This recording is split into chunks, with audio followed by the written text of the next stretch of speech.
Well, thank you so much, Hasan, for joining me today. I'm really excited to talk about, your journey and the mission of Colive and sort of what the vision is, because it's a really important one. And it's kind of, coming from a place that a lot of people don't really sort of know of and sort of conflict areas around the world. How can we solve this, in a different way? And I think business has a power to do so. And I see what you're doing is pretty amazing, my man. So like, I guess walk us through your journey before, starting the company, and then we'll get into the mission and vision of the brand. Perfect. I mean, first of all, Grant, I've been a fan of the newsletter.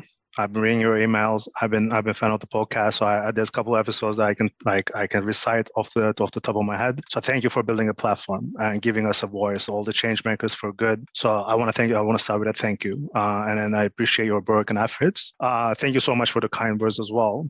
My background has nothing to do with olive oil, and which will surprise most people. Before finding Colive, I was based in London, UK. I started my career from private equity, then moved on to venture capital and strategy. When I start these conversations, I usually go, "Hello, my name is Hasan. I'm a startup addict with a focus on social impact." At that point, I think 3 to 4 years ago, I felt something was missing from my life. So, and I began to reevaluate, and I just started travel. I left London. I started traveling around Mediterranean, other places. Olives and agriculture naturally they attracted me in a way that I wanted to learn more about olive oil. I wanted to learn more about olive farming. I learned a whole bunch about regenerative agriculture and permaculture and sustainable farming, all the things that comes with it. Through that period, through traveling, I became an olive oil sommelier. This was not in the plan. I went to Tuscany, Italy. I became a sommelier. I tasted all the olives that I can get my hands on. I traveled around Mediterranean, Spain, Italy, Greece, Turkey, what have you. And I realized what Cypriot olive is different than anybody else. It was so unique. Cyprus is a small island, as we'll get into it. But a lot of this, being born in the diaspora. My parents are Cypriots, but I was born in Istanbul, Turkey, in diaspora. And there's a big community of Cypriot diaspora. What everybody in the diaspora does, they smuggle olive oil. They get fresh olive oil from Cyprus in like Coca-Cola bottles, whiskey bottles, what have you. They put on in their luggage.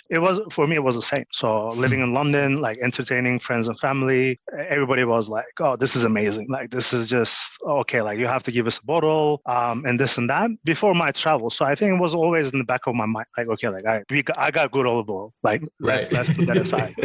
And that became, I want to go from this technology startup strategy guy to like, I want to do something in food. I want to do something in olive oil. Let's try, let's just start. And that journey got me back to my roots, where I consider my home, which is Cyprus. Living in all different places around the world, like the startups I work with are like over a dozen, and they're from all over the place, like in US, London, Asia. So for me, as for someone from the diaspora, as someone from a parents, like a son of immigrants, it was necessary. It was priority to change the world for the better. I understood that I understood the world in a different way. That the connections that I have with people, with humanity, and with places, as I call home, is different than anybody else.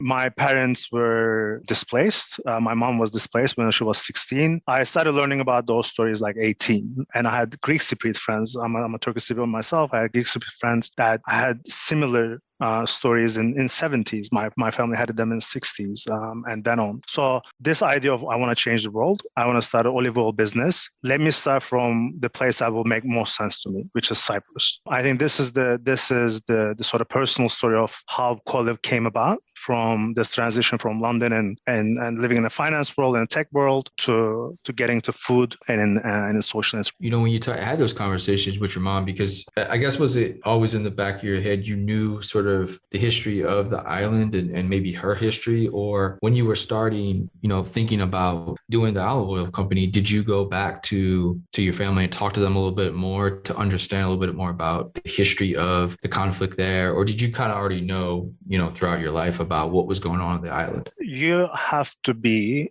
like growing up Cypriot, growing in diaspora, growing an immigrant. you have a political knowledge of the island, like Mm-hmm. unmatched to anything else. So we, like me and my brother, like everybody in diaspora, I assume, like grows up into that, because you realize as an immigrant, like, okay, this is not part of my identity, or I come from a different place. So you start to learn about that place, or your parents instill those like sort of values, and okay, this is what happened, and that's why we're here. And I mean, my parents, like they put those values and ideas in the history from long ago. Mm-hmm. I think I'm kind of different in that. So when I speak about Cyprus, let's put for all the listeners, I think this Cyprus is not going to make any sense to most of your listeners, I believe, and which was for us the same when we were studying. Cyprus is a small Mediterranean island in close to Israel, Turkey, Greece. If you can imagine that, it's the middle of the Mediterranean. It's the perfect climate it's a very sunshiny place. It's a perfect climate for olives. This island was always a multicultural island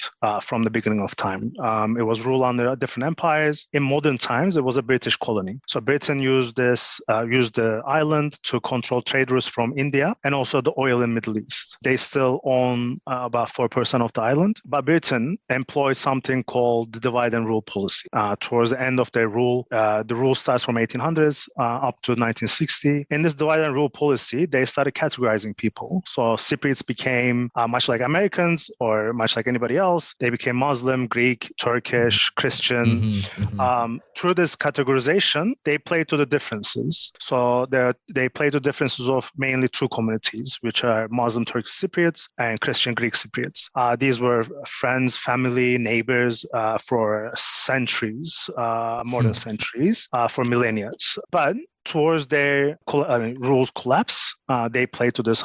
They heightened the differences in identity through that sort of violence and tension. The identities of Cypriots become very heightened as well. They start wearing different. They start talking different, and they start having different ideas as a result of that. Which was Greek Cypriots wanted to unite the island with Greece. This was a movement after Second World War, and Turkish Cypriots didn't want that, so they wanted to align with Turkey as what they saw as their motherland, and Greek Cypriots saw Greece as their motherland. And Britain played into that. When 1960 Republic was founded, I'm not going to go into detail. The motherlands decided what it will look like. The Britain, Greece, and Turkey, and the Cypriots didn't have any say in that. So there's the tensions grew. 60s was a lot of intercommunal fighting. It led to a civil war. 74, which most people know, the island's idea now, or what they know about Cyprus is probably 74, which is there was a coup d'etat backed by Greece that ousted the government and wanted to unite the island with Greece. 5 days later, Turkey intervened and then continued on to invade 30% of the island. So right now we have an island that is not bordered up. There's no peace agreement. The conflict is still ensuing in paper. There's a ceasefire, of course. From a non-violent place, the island is now divided into 4. The place I'm speaking to right now, which is the Green Line, is called the Green Line. It's a ceasefire line, 112 mile long, couple of kilometers, like couple of miles and wide. It is run by United Nations Peacekeeping Force that separates Turkish Cypriot majority to the north and Greek Cypriot majority to the south. Aptly named, the south side of the island is known as the Republic of Cyprus still, and the northern part of the island is object to usually books because it's not recognized by anybody else other than Turkey. So there's no international recognized government there, and there are British bases still on the island. They kept the bases that forms about 4% of the landmass of the island. So this is the conflict. Like since 74, there were no communication between the communities. It was closed up, so you couldn't. Like for my mom, which was from Paphos, and for Alex, a partner that we started with the company, they didn't have access to their old homes. They didn't have access to their neighbors and friends and family till 2004. 2004 the island became a part of European Union. Ceasefire line was opened up, so we could travel and we could build a company after that, because there's the regulation that was put in place to try to build these grassroots movements to enable peace, just to enable communication even. And that's where we are with the conflict. We have about 50 years of unresolved peace talks. They were unfruitful because mostly lack of political courage in terms of politicians. And that's why we do what we do. It's one side of it is definitely building a literal grassroots movement that will enable cooperation for a long-lasting peace. This is the mentality of, this is the motto of Colive in terms of as a social enterprise. When you first decided to do the company, was it always, did you say, okay, Cyprus has some of the best olives in the world, I'm going to go there and start this company? Or was it that, okay, they have the best olives in the world, they also have this issue? Was right out the gate the mission to involve both sides of the conflict in the company, or did that come a little bit after? I mean, that's a great question. So I think, and the answer to that is that it came kind of gradually, but it was so fast that there's like a couple of conversations in between to have like an olive oil business in Cyprus. It became to the idea that I don't want to have a one-sided business. This company has to bring everybody together in Cyprus and around the world. It is about connection, not division. Like I cannot just say like these olives are Turkish Cypriot, these olives are Greek Cypriot, and like keep them apart. That was never the worldview. So from the first moment, we said like, if you're gonna do this, we're gonna do this island-wide, and we have this sort of opportunity that nobody used before to actually have that done.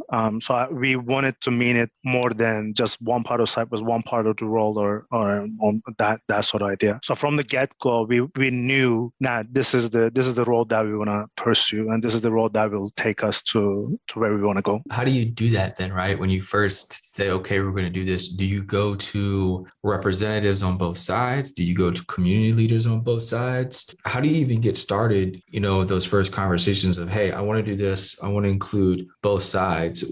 How did those conversations go? And were they, harder than expected? Was it easier than expected? Like, put us in the room when you had those conversations with leadership from both sides. I mean, imagine not a teenager. Okay, I'm not that young, but like, I mean, someone coming from London that like, I was in finance for like 10 years. Like, I know the island, okay, like but it is still a conflict zone.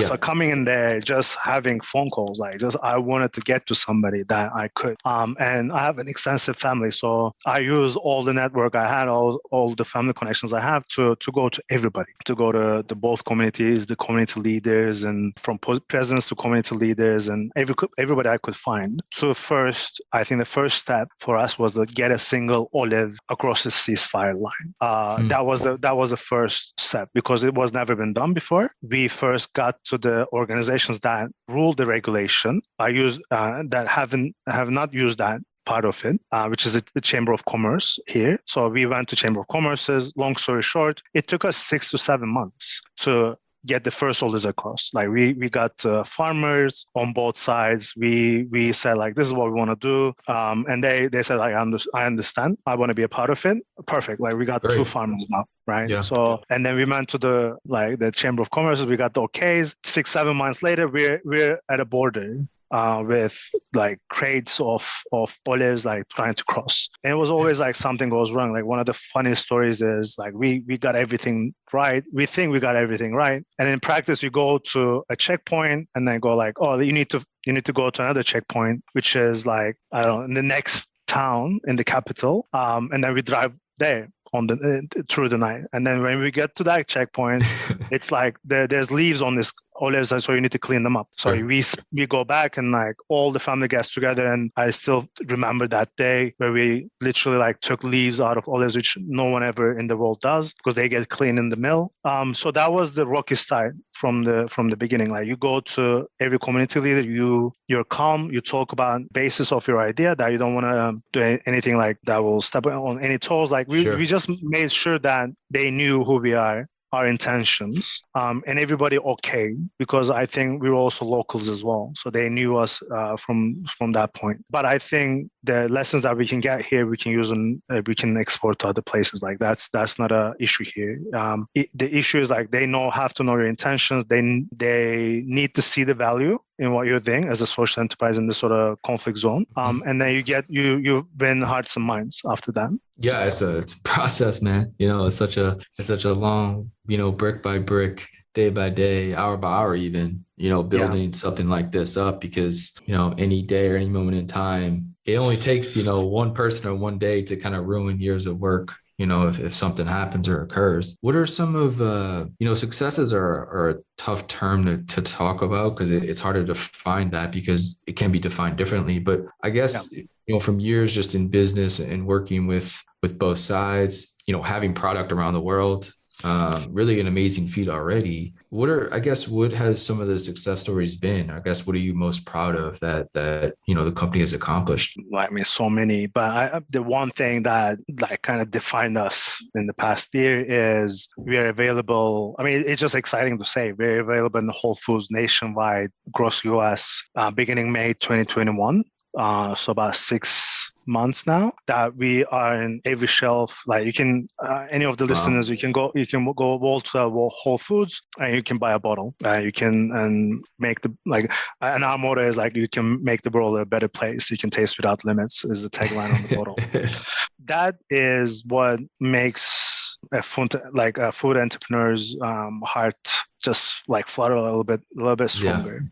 Whole Foods was a serendipitous moment for us. We were gunning for Whole Foods UK, which is about 7 stores. At that point, we were strong in the UK. We had online sales and we had some sales around the world in 16 countries on an online basis. And we started talking to Austin, which is the buyer Yeah. team, Headquarters. and Yeah. yeah, the headquarters, and they took it. They took it to heart.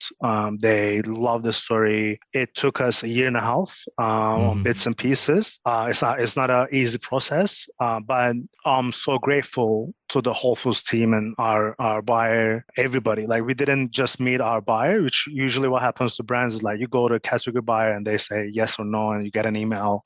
They put us in a virtual room. Obviously, this is going on in a pandemic, Sure. and we spoke to everybody from head of buying, VP of buying as well of Whole Foods, VP of grocery, and everybody got to know our story. We showed them the buffer zone. We walked them through literally, and they loved the idea. They took us on board. They took a risk. They invested in us. We invested back. It is a beautiful partnership now. And without retailers like Whole Foods, without that sort of taking initiative, it'll be very hard for any sort of entrepreneurs. And I know you spoke to a couple of them in the podcast as well, where they're available in Whole Foods, and Yeah. it makes such a difference for small brands like ours. It just puts us on a different level. So I think Yeah. that success is just took us to another level. And when something like that happens, there's so many sort of domino effects that occur, right? Because now you can sort of hire more people, hire more farmers on both sides. Like, I guess take us through sort of the the org chart, if you will, of the company where do you have farmers on, both sides? Do you have employees on I guess just walk us through kind of like the manufacturing of it all and how it touches, different parts of the islands, different people, and how it's sort of, bringing everybody together for a common, mission. I mean, that's a great question. So when something like Whole Foods happens to, I think any brand, it's like stars align, and then the Hmm. operations plan that you have, it just gets put on steroid.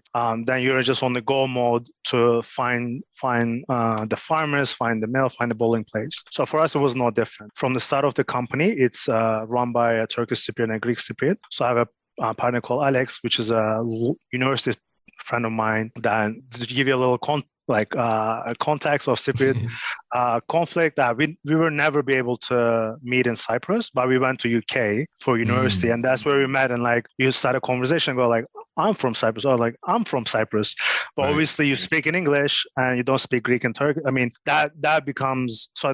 He was the first person I met, and I still say that in the university. So I came back. So he is the sort of financial officer. I'm the CEO. I'm also the lead sommelier. I go and visit all the farms. I have a personal relationship with everybody on the island and the farms. I visually see how they tend to olives. We have conversations about sort of regenerative agriculture. The point of Cyprus, the main point of Cyprus of sustainable agriculture is water management. So we talk about Mm, water management, we talk about pesticides, we talk about like natural pesticides and stuff, because we don't allow them to use like chemicals. So there's a transition period of a year or so to convert. mm, We grow that sort of farming networks in the season. I personally go and lead harvest or harvest myself from each of these 15 farms to have the optimal taste profile. Like I know what they should look like. I test all this beforehand, and then I personally take them to the mill. I'm literally a truck driver as well. So I'll get them to the mill. I see the end result, and that gets put in a steel storage tanks in nitrogen, which is another thing that we use for freshness and not many other brands use in the world. So we also have a marketing lead now. We have in Cyprus, which is she's a Turkish Cypriot. We also have a team in US that right now, because after Whole Foods, we wanted to really invest in what we're doing. Sure. So we have an amazing marketing agency that we work with, like on PR. We talk about another success, then like with New York Times, we can talk about that later. And we have a policy director who's a United Nations veteran, which lives in Mexico. She's a Cypriot lady that now lives in northern Mexico. She is all things United Nations and peace building. So she is in every decision that we make about policy, that we make about like sort of training programs that we hold. Her career took her to Cyprus, Indonesia, Malaysia, and then Berlin and then Mexico. So this is the structure that we have. We still employ like a whole bunch of people. Employees, the farmers are there. I'm usually the active part in running the operations. So CEO and truck driver. That's a great. You have to be, dude. You have to be.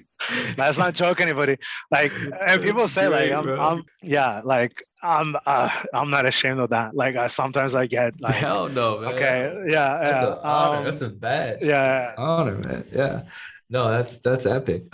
Wait, I wanted to see if something like this is even possible. Like, you said you kind of talk with everybody, you meet with everybody. Like, has there been a moment where you've been able to sit, maybe farmers from both sides down and have a conversation with them all together rather than you individually going to them, you individually going to them? Has there been sort of a conversation together with both sides and you and just, conversations, right? Like trying to start a sort of a new chapter of the island and the society. I mean, funny that small thing is so huge, man. No, seems small, but so big. No. I mean, I agree. I agree. And I mean, thank you for sort of opening that up. It's a perfect segue. And funny you should mention that because we had plans. We still have plans to do that. And then something small happened that called COVID-19. And it completely took everything out, right? So there was no physical contact. Cyprus was in a lockdown for a period because it's the island mentality. So we really took, there's a couple of these cases that happened and it really went on lockdown for 3-4 months. More than that, the ceasefire line closed for 6 months. There were no crossings. It was this kind of the old times, right? So we meant what could happen. Like we really felt what the bad times can look like. There's no interaction, there's no communication. Obviously, everything is virtual. We couldn't go to the factory. We couldn't go to our warehouse. So that sort of brought us. Right now, to come back to your farmer question, yes, there are plans to do this online next year through regenerative agriculture. So we found trainers that we absolutely adore. They are experts in olive farming and permaculture and the sort of regenerative agriculture. We're going to have videos. We're going to have an online education seminar that will bring these guys together in different languages. We were supposed to have that in a physical setting where we will go to the farms and demo stuff up, but it's not going to happen. So we changed that to virtual now. That is a plan to bring these guys together on farms. That's great, man. I mean, obviously, in person is so needed. But obviously, look, anything at this point, even if it's virtual, right? I mean, there's a first step to everything, and so that's going to be immensely positive. You mentioned sort of regenerative farming a few times, and I've talked to some people, and kind of had a little bit. A knowledge into it just from interviewing people and talking to them about their expertise. Talk to us about that sort of, not necessarily a new idea, because it's actually just kind of going back to traditional farming, right? It's kind of what I've been told, right? It's not really much to it other than going back to sort of the heritage and original way that we made food. Has that been a difficult transition when you talk about like you said, there's a year process to go from, chemical pesticides to natural pesticides. How has that been, when you talk to farmers and like, are they wanting to do this? They want to go back to this, or they're kind of standoffish, or like, I guess, what are those conversations about around regenerative farming? Because it seems to be really getting some momentum now. It is. I mean, there's no question about that. I mean, I hear the podcast. I speak with retailers that they swear by the sort of regen right now. It's like regen ag. I think that's what Yeah. it's becoming labeled as. For farmers, it is a tough road. Yeah. I'm not gonna lie. Like, not everybody can do that. It requires investment. It requires even to turn a farm to organic, which is much easier than compared to regen, because regen you literally go back to roots and try to create a cycle that the farm itself can run itself. So you try to minimize all the input that you bring externally. In Cyprus, where we open the door to regen and sustainable agriculture is always water. We have, through climate change, we have longer years of drought that is even hitting olives now. Olive farming, olives they can stand anything. Olives are known for that. They can live centuries. There are trees that live more than a millennia, and that's why it's the peace and wisdom tree in ancient Greece and other mythologies and other cultures in the world. That's why it's have a strong place. An olive tree can withstand drought for a couple of years, but we even seen last year that their olive trees are drying up. So this is the first question that we need to address. And if you have solutions to that, and the regen and permaculture does bring some answers here, we start from that point on.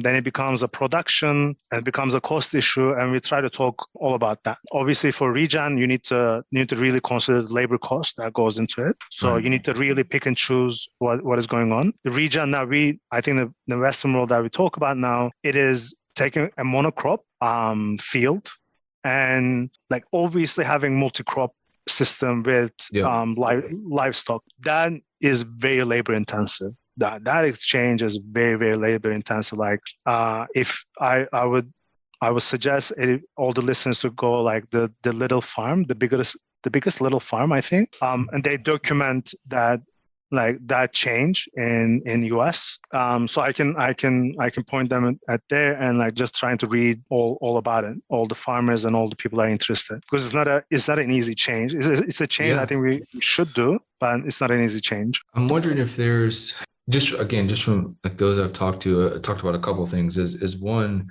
the U.S. government policy has always been to subsidize really like unhealthy foods and unhealthy farming. So an easy thing would be to subsidize regenerative farming much healthier, or incentivize or reward people, subsidize the creation of, whether it's organic farms, regenerative farming. You can slowly, maybe it takes 50 years, whatever, but like, you got to start somewhere to scale that reproduction of the entire food system. But you have to start somewhere, and you can't keep funding the negative farming infrastructure and system. That's something that can be immediately stopped just by sort of policy. I don't know if the UK is the same way, but that's sort of one thing that I've come to discover, is that there's sort of a change there that could be made from a very, very high level. And then the other one would be, you mentioned labor intensive. If there is technology that can sort of help with that, right, can help, scale and distribute the ease of taking that sort of labor intensive away, where you can use technology to embed regenerative farming into farms. And maybe that's what subsidizes the technology that enables these farms to become regenerative with sort of less labor, less intense on the human side of things. That way the change can happen much faster. But again, I don't know if you've seen anything from that side of stuff where there's a possibility that we can, go back to, traditional farming, but have technology enable that. So how long do you have? As long as you want, man. Right. How long do you have? Like I can talk to this for a very long time, but let me start from the consumer perspective, which is the key, I think, to solving this with food businesses, right? So there's a big in US and EU. Like I'm gonna forget about UK because I used to live there, but I don't. Sure. So I'm gonna take it as US and European Union, which are the two biggest economies in the world, right? So the biggest issue with regen now is certification. We have largely a good phytosanitary rules within US and EU about normal food products, right? Like we know they're not going to kill us at a certain point. That's the base level, let's say, certification. And then you go organic, where it is delegated to countries, whatever, and then they control either the private or public bodies that a field and the fruit, therefore, is organic. And then we have the system to do that as well. We can label that, and the customer sees that this is organic, this is not. I have an idea, like obviously we're educating people as more about organic. And then they can choose that, which is, I don't know, let's say a certain percentage higher price than non-organic, right? This is how it works. And then there's an economical incentive for everybody to do that, to maybe lose some of the produce in the long term, gain it back, but have that economical investment running up. And there's subsidies about that. I think there's sort of transitions in the US, certainly in the EU. In US and EU both, this sort of agricultural policy in EU is called Common Agricultural Policy, is the biggest budget line of the European Union. I forgot the last one, but I think runs in 750 billions or something in euros. Very similar to US, where it heavily subsidizes all agricultural products. And this was done in a way to, I'm not sure with intention. It always led to this sort of industrial agricultural complex that runs on monocrops, right? Like that you have a cornfield that you'll have it as long as you can have that before the land depletes. This is what it is. The biggest problem we have with regen is that we don't have that system in place yet. Like we don't know people that speak about regen as well. Like not everybody has the same idea, because you say you're going to build a cycle, but you can build a cycle in different ways. Like you have at some point you have to maybe get something externally for places in the US and then Cyprus. So we need a perfect certification.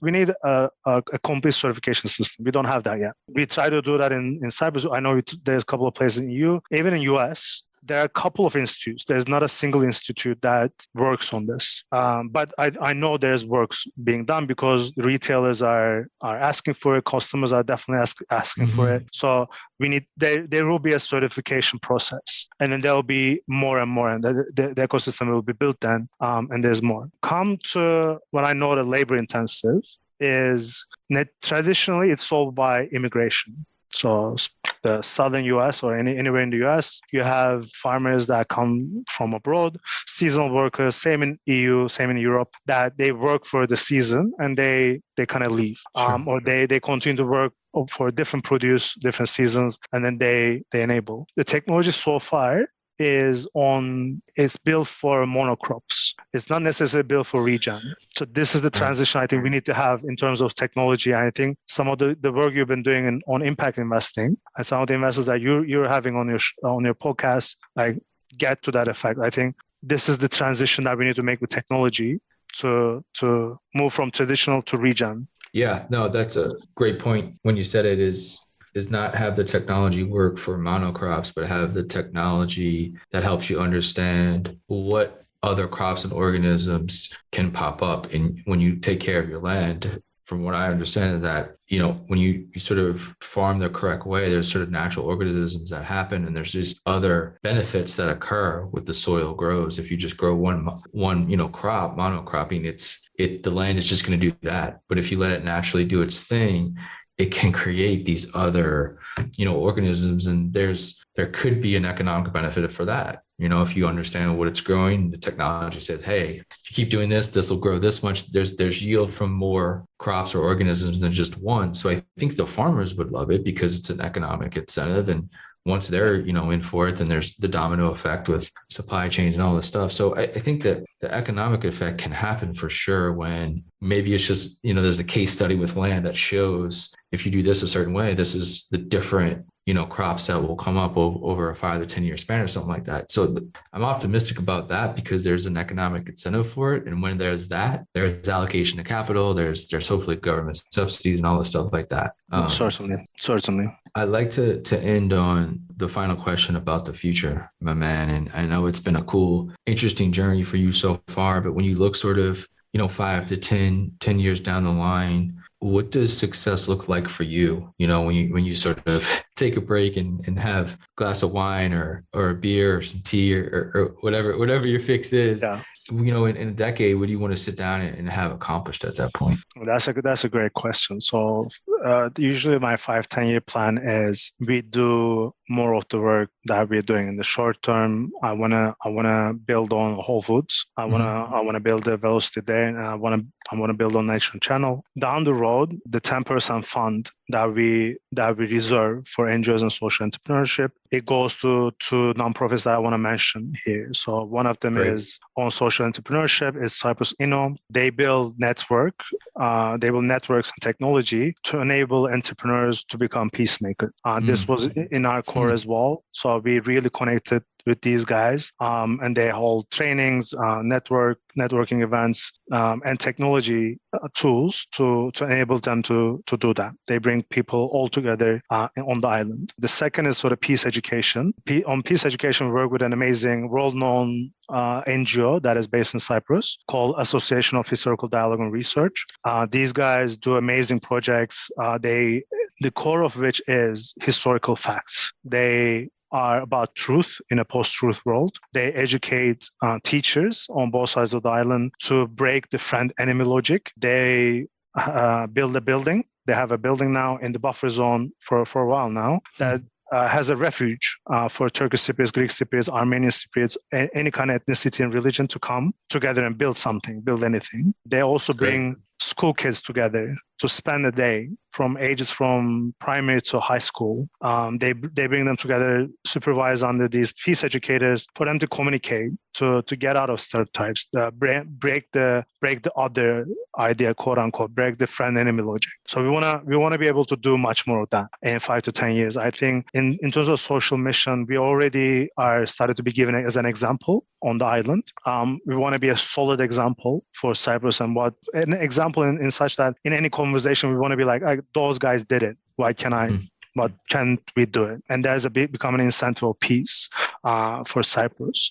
Hopefully that will lead to a political solution on the island as well. Our aim for 5 to 10 years is do more than olive oil in Cyprus. We're trying to we always have different food products in our mind to do it and talk about region, because it's the farmers that we want to convert, they want to do other stuff as well. They want to do other food products. But the second is like we want to expand. There are other war zones and conflict zones that I think we can export the idea of peace, cooperation for long-lasting peace, because we live in a divided world.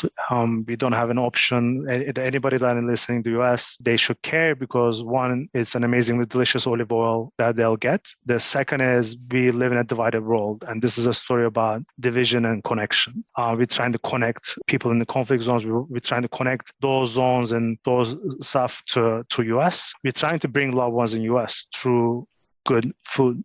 So in 5 to 10 years, we want to be a known brand, but we want to be able to, we want to see ourselves expanding in a couple of zones that we can sort of connect. I love it, my man. Well, thank you so much, Hasan. This has been a beautiful conversation, man. I'm so excited we got to do it, and best of luck to you and the team in the future. Just every day, man, keep doing what you're doing. It's phenomenal. It's inspiring, and it's just best of luck, man. And tell the team that I'm grateful for all they're doing, and hope we can inspire a few other people with this conversation. So I appreciate your time. Thank you, Grant. Like I'm grateful. I'm looking for the next episode as well. Now everybody's saying hi. Like they're very grateful for your work. I just keep at it. Take care. I hope we see you soon.